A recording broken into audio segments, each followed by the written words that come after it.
Hello అందరికీ, అందరూ ఎలా ఉన్నారు? బాగున్నారా? ఇది పాలు పొయ్యి మీద పెట్టి మర్చిపోతూ ఉంటాం కదండి. అప్పుడప్పుడు అనుకోకుండా అలా జరిగిపోతూ ఉంటుంది. అలాంటప్పుడు ఇది చాలామంది ఏంటంటే ఎలా క్లీన్ చేసుకోవాలో తెలియక పడేస్తుంటారు. చాకుతో గీకినా కూడా రానంత హార్డ్గా ఉంటుంది. దాన్ని ఇంత నీట్గా అయితే క్లీన్ చేసుకోవచ్చు. మీకు ఒక క్లిప్ చూస్తాను చూడండి. ఎంత క్లియర్గా, ఎంత కొత్త దానిలాగా మెరిసిపోతుందో. అది కూడా ఎక్కువ టైం ఏం పట్టదండి. కేవలం వంట సోడా, అదేవిధంగా నిమ్మకాయ ఉంటే చాలండి. మనం చాలా నీట్గా అయితే క్లీన్ చేసుకోవచ్చు. చూస్తున్నారు కదా, మాడంతా నేను ఇలా సపరేట్ చేశాను, మీకు చూపించాలని చెప్పి చూస్తున్నాను అనమాట. గిన్నెలో ఉన్నటువంటి మాడిపోయినదంతా చూడండి ఎంత చక్కగా పక్కకు వచ్చేసిందో. చాకుతో గీకినా కూడా రానంత హార్డ్గా ఉంటుంది. మనమైతే నిమిషాల్లోనే చాలా నీట్గా క్లీన్ చేసుకోవచ్చండి.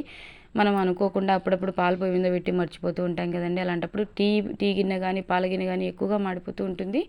టెన్షన్ పడాల్సిన అవసరం ఏమీ లేదు. చాలా చక్కగా క్లీన్ చేసుకోవచ్చు. దీనికోసం కొద్దిగా వంట సోడా మీకు తెలిసే ఉంటుంది కదండి. వంట సోడా మనము బజ్జీలు, అదేవిధంగా దోశ పిండిలో అలా వేసుకుంటూ ఉంటాం కదండి దోశలోకి. అది వంట సోడా 1 స్పూన్ వరకు తీసుకోండి. వంట సోడా చాలా బాగా యూజ్ అవుతుందండి మాడిన గిన్నెల్ని క్లీన్ చేసుకోవడానికి. ఆ తర్వాత ఒక నిమ్మకాయ, ఒక చిన్న సైజు నిమ్మకాయ ఒకటైతే సరిపోతుంది. నిమ్మకాయలో ఉన్నటువంటి యాసిడిక్ గుణాల వల్ల ఏదైనా సరే మాడిపోయిన గిన్నెలు కానీ, గార ఇలాంటివి మనం క్లీన్ చేసుకోవడానికి చాలా బాగా యూజ్ అవుతుంది. నెక్స్ట్ అప్కమింగ్ వీడియోస్లో వాష్రూమ్ కూడా గార పట్టి ఉంటాయి కదండి వాల్స్, ఎలా క్లీన్ చేసుకోవాలి ఏంటి అని చెప్పి 1 బై 1గా కిచెన్ టిప్స్ అన్నీ కూడా నేను అప్లోడ్ చేసి చూపిస్తానండి. ఇక మంచినీళ్ళు, వాటర్ తీసుకోవాలండి. ఇవి తాగే నీళ్ళేం కాదు, నార్మల్ మీరు వాటర్ తీసుకోండి. ఇది మునిగేంత వరకు, మొత్తం ఎక్కడి వరకు మాడిపోయిందో అక్కడి వరకు తీసుకోండి. ఫుల్ తీసుకోవద్దు, ఎందుకంటే వంట సోడా వేసాం కదండి, పొంగొస్తుంది వాటరు. కాబట్టి కొద్దిగా ఒక 1 ఇంచ్ గ్యాప్ తోటి తీసుకోండి. ఏ గిన్నె అయినా సరే, కూర మాడిపోయిన గిన్నె కానీ, పాల గిన్నె కానీ, టీ గిన్నె కానీ నిమిషాలలో క్లీన్ చేసుకోవచ్చు. ఈ వీడియో చాలామందికి యూజ్ అవుతుంది కాబట్టి ప్లీజ్ లైక్ చేయండి. మీరు లైక్ చేయడం వల్ల ఏంటంటే మరి కొంతమందికి ఈ వీడియో వెళ్తుందన్నమాట. ఈ విధంగా 1 ఇంచు గ్యాప్ తోటి మనము వాటర్ పోసుకొని పొయ్యి మీద పెట్టుకోవాలి. ఏం లేదండి, ముందుగా కొద్దిగా వంట సోడా వేసుకున్నాము, ఒక నిమ్మకాయ పిండుకున్నాము, ఆ నిమ్మ చెక్కలు కూడా ఇందులోనే వేసేయండి.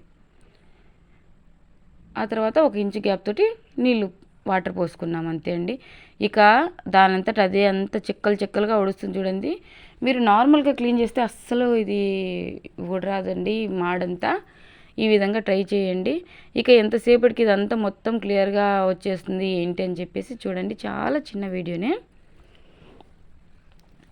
ఇక మనము ఈ వాటర్ అంతా కూడా చుట్టూరు స్పూన్ తోటి అంతా ఈ విధంగా అంతా ఒకసారి మనము అంత గీకుతూ ఉండాలన్నమాట. అప్పుడే కొంచెం కొంచెంగా ఊడొచ్చేస్తుంది. మన ఛానల్లో రోల్డ్ గోల్డ్వి నల్లగా అయిపోయినవి పక్కన పడేయకుండా తిరిగి ఎలా మెరుగు పెట్టుకొని యూజ్ చేసుకోవాలి అన్నీ మొత్తం మల్టిపుల్ వీడియోస్ ఉన్నాయండి. ఈ వీడియో చూసిన తర్వాత ఛానల్లోకి వెళ్ళి వీడియోస్ చూసేయండి. నచ్చితే సబ్స్క్రైబ్ చేసుకోండి.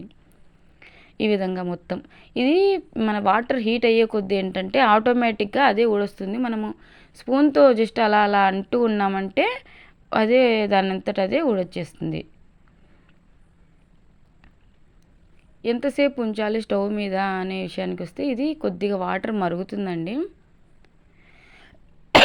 వాటర్ మరిగేంత వరకు ఈ విధంగా మిక్స్ చేస్తూ ఉండాలి. పట్టు చీరల్ని డ్రై వాషింగ్కి ఇవ్వకుండా ఇంట్లోనే ఎలా వాష్ చేసుకోవాలి, అదేవిధంగా మరకలు పడుతూ ఉంటాయి కదండి పట్టు చీరల మీద, వాటిని ఈజీగా ఎలా రిమూవ్ చేసుకోవాలి ఏంటి అని చెప్పేసి నేను నా అప్కమింగ్ వీడియోస్లో అయితే తప్పకుండా అప్లోడ్ చేస్తానండి. నెక్స్ట్ వీడియోలో పట్టు చీరల్ని ఎలా డ్రై వాష్ చేసుకోవాలి, వాటికి ఉన్నటువంటి మొండి మరకలు కొన్ని అన్ఎక్స్పెక్టెడ్గా మరకలు అవుతూ ఉంటాయి కదండి. మనం భోంచేస్తున్నప్పుడు కర్రీస్ మరకలు కానీ, ఊరగాయ మరకలు కానీ, ఏదో ఒకటి అన్ఎక్స్పెక్టెడ్గా పీరియడ్ మరకలు కూడా అన్ఎక్స్పెక్టెడ్గా అనుకోకుండా అవుతూ ఉంటాయి కదండి. నేను ఎలా క్లీన్ చేసుకోవాలి ఏంటని లైవ్లో క్లీన్ చేసి చూపిస్తాను. ప్లీజ్ సబ్స్క్రైబ్ చేసుకోండి. పక్కనే ఉన్న బెల్ ఐకాన్ని యాక్టివేట్ చేసుకోండి. నేను ఏవైనా వీడియోస్ అప్లోడ్ చేసినప్పుడు మీకు వస్తుందన్నమాట, మీ మొబైల్లో వస్తుంది. ప్లీజ్ ఇప్పటి వరకు మీరు లైక్ చేయకపోతే ప్లీజ్ లైక్ చేయండి. మీరు ఇచ్చే లైక్ నాకు చాలా సపోర్ట్గా ఉంటుంది, ఎంకరేజ్మెంట్గా ఉంటుంది. మరికొన్ని మంచి మంచి వీడియోస్, బట్టలకి ఇంకి మరకలు అయితే ఎలా మనం రిమూవ్ చేసుకోవాలి, రంగు ఊరింటాయి కదండి అన్ఎక్స్పెక్టెడ్గా మనం బట్టలన్నీ నానబెట్టినప్పుడు, ఆ రంగు ఊరినవి ఎలా మనము మళ్ళీ వాటిని నీట్గా చేసుకోవాలి అన్నీ కూడా నేను 1 బై 1గా చూపిస్తూ ఉంటాను. హెయిర్ కేర్ అన్నీ డిఫరెంట్గా మంచి మంచి యూస్ఫుల్ వీడియోస్ అన్నీ. ప్లీజ్ లైక్ చేయండి, సబ్స్క్రైబ్ చేసుకోవడం మాత్రం మర్చిపోవద్దు. ఈ విధంగా మరిగేంత వరకు ఉంచుకొని ఈ పాటికే మనకు మాడినది అంతా కూడా వాటర్లోకి వచ్చేస్తుంది. వంట సోడా అదేవిధంగా నిమ్మకాయ చాలా ఎఫెక్టివ్గా వర్క్ అవుతాయి. ఎందుకంటే వంట సోడా విషయానికి వస్తే అది సోడియం బైకార్బోనేట్ ఉంటుంది. అదేవిధంగా నిమ్మకాయలో అసిడిక్ గుణాలు ఎక్కువగా ఉండడం వల్ల మాడు ఏమైనా ఉంటే మొత్తం అంతా రిమూవ్ అయిపోతుంది. ఇప్పుడు మనం స్టవ్ ఆఫ్ చేసుకోవాలి. ఎక్కువ చల్లారకుండానే మనము కొద్దిగా గిన్నె వేడిగా ఉండగానే క్లీన్ చేస్తే నీట్గా వచ్చేస్తుంది. మీకు అంతా స్ట్రెయిన్ చేసి చూపిస్తాను చూడండి, అంత ఈ విధంగా వచ్చింది ఏంటని.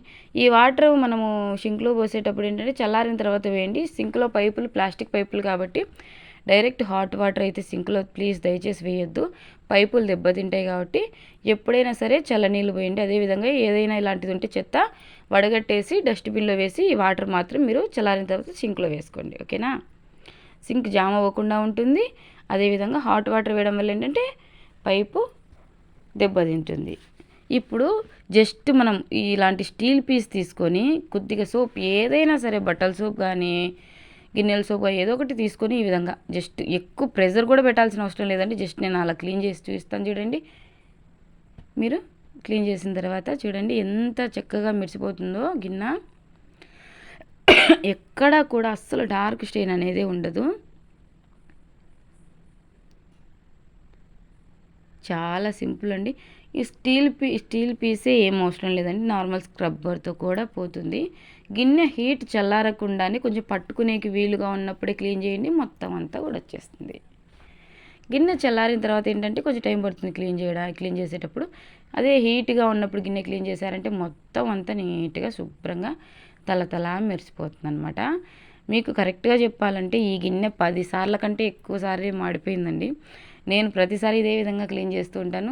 సరే మన సబ్స్క్రైబర్స్కి యూజ్ అవుతుంది కదా అని చెప్పేసి ఈరోజు నేను ఆఫ్టర్నూన్ పాలు సిమ్లో పెట్టి అసలు స్టవ్ మీద వండేదే నాకు గుర్తు లేదండి. ఆ తర్వాత నేను ఒకదాన్ని పొయ్యి మీద ఉన్నా అంటూ ఈ గిన్నె గుర్తు చేసేంతవరకు స్మెల్ ద్వారా ఇది స్మెల్ వస్తూ ఉంటుంది కదండి. మాడిపోయిన స్మెల్ క్లీన్ పోవాలి అని అంటే కొద్దిగా వెనిగర్, మనము ఇండ్లు కడుగుతాం కదండి, అందులో ఒక స్పూన్ వరకు వెనిగర్ యాడ్ చేసి, వైట్ వెనిగర్ కానీ లేదంటే కంఫర్ట్ ఏదో ఒకటి యాడ్ చేసి ఇండ్లంతా ఒకసారి తుడిచేయండి. ఇండ్లంతా మాడు వాసన కూడా పోతుంది.